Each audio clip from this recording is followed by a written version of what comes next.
मैं हूं अशोक ओझा और मेरे साथ है गाजियाबाद ही नहीं उत्तर प्रदेश की राजनीति में पत्रों के जरिए भूचाल ला देने वाले गाजियाबाद के वरिष्ठ भाजपा नेता और विधान परिषद सदस्य श्री दिनेश गोयल जी।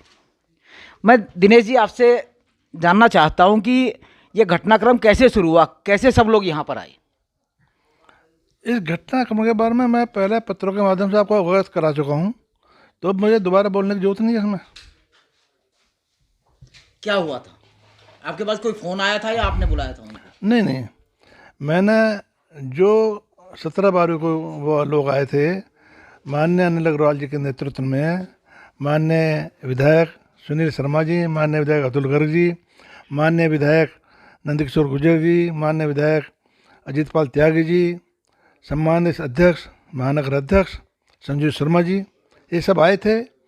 इन्होंने एक प्रस्ताव पास किया। प्रस्ताव पास करने के बाद उनका ये कहना था कि गाजियाबाद की राजनीति में जनप्रतिनिधियों का कोई भी रिश्तेदार, सचिव, सहयोगी उसमें दखलंदाजी नहीं करेगा, उनसे बात नहीं करेगा। इन्होंने प्रस्ताव पास किया, उस पर दस्तखत मैंने भी करे, और दस्तखत मेरा करने का कारण ये था कि वे मेरे पास आए थे, मेरे कार्यालय में आए थे, मेरे घर पर आए थे, तो मुझे उनका मान सम्मान रखना जरूरी था, इसलिए मैंने उनके दस्तखत किए। लेकिन मुझे उसमें दिखाई दिया कि उसमें एक षड्यंत्र की बू नजर आई, उसके लिए मैंने आगे खंडन कर दिया। मैं आपसे ये जानना चाहूँगा कि जो षड्यंत्र की बू आपको अगले दिन क्यों आई, उसी दिन क्यों नहीं आई? उस दिन षड्यंत्र की बुआई मैं सोचता रहा कि मैं क्या करूं, मेरे ऊपर दिल पर बोझ था कि मैं क्या करूं, लेकिन आखिर मेरे मन ने गवाही दी कि तू इसका खंडन कर। मैंने खंडन कर दिया। ये बड़ी एक चर्चा है कि कहीं न कहीं आप जनरल वीके सिंह जी से प्रभावित हैं या कहीं ना कहीं दबाव में आए हैं, उसके बाद आप इस तरह के पत्र जारी कर रहे हैं। आपको मैं बता दूं कि न मैं न मेरा परिवार कभी दबाव में रहा है ना रहेगा। कितनी भी मुसीबत आई हैं, हमने उनका डटकर मुकाबला किया है, कभी दबाव में नहीं रहे हैं। यदि उनकी ये वहम है, उनकी मन की उपज है, तो इसके बारे में मैं कुछ नहीं कह सकता। आपने उस पत्र में एक बात और लिखी थी कि सभी ने संजीव शर्मा जो महानगर अध्यक्ष है भाजपा के, उनके लिए एक आम सहमति बनाने के लिए आए थे। मुझे तो एक मिनट, तो उसमें क्या वो चर्चा सामूहिक बैठ के हुई थी संजीव शर्मा के बारे में? मुझे रास्ते में आती बार अनिल अग्रवाल जी ने कहा था, लेकिन यहाँ बैठ कर उसकी कोई चर्चा नहीं हुई, कोई आम सहमति नहीं बनी। उसके लिए मैंने रखा था कि जो पार्टी जो भी निर्णय लेगी उसके अनुसार चला जाएगा। आपने पहले एक पत्र प्रेस नोट जारी किया, आपके यहीं पे टाइप हुआ, और उस पर आपकी सहमति थी। उसमें अतुल गर्ग जी का ये कहना है कि अंतिम एक लाइन तो माननीय दिनेश जी ने ही जुड़वाई थी। नहीं, सवाल इस चीज का, मान लिया कोई लाइन मैंने जुड़वाई है तो इसका मतलब क्या प्रस्ताव मैंने बना दिया? प्रस्ताव का मैंने बना दिया। एक लाइन यदि कार्यकर्ताओं के हितों की रक्षा नहीं कर रही है, कार्यकर्ताओं के हितों की रक्षा के लिए मैंने उसमें जुड़वा दी, तो क्या मैंने मतलब प्रस्ताव पास करा दिया?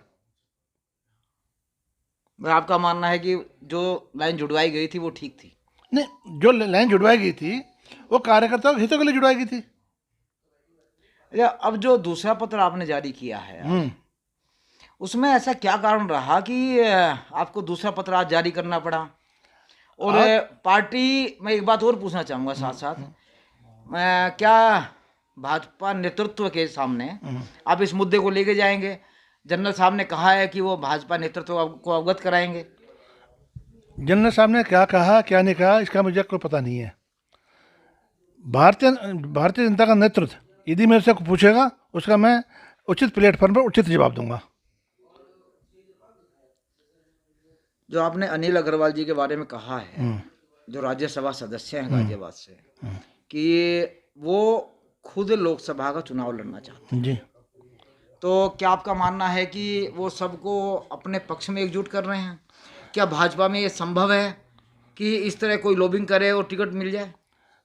ये उनके दिमाग में है कि शायद लोग, आज जो मुझे पत्र लिखना पड़ा, क्यों लिखना पड़ा कि जब मैंने समाचार पत्रों में पढ़ा कि मेरे लिए मुझे झूठा साबित करने की कोशिश की जा रही है, जो असली मुद्दा है उसे मोड़ करके दूसरी तरह डाइवर्ट करने की कोशिश की जा रही है, तो मुझे आज पत्र लिखना पड़ा। अभी अनिल अग्रवाल जी से मेरी बात हुई, उन्होंने कहा कि एक दिनेश जी है जो कि सच बोल रहे हैं, बाकी जो 5 आदमी है वो झूठ बोल रहे हैं।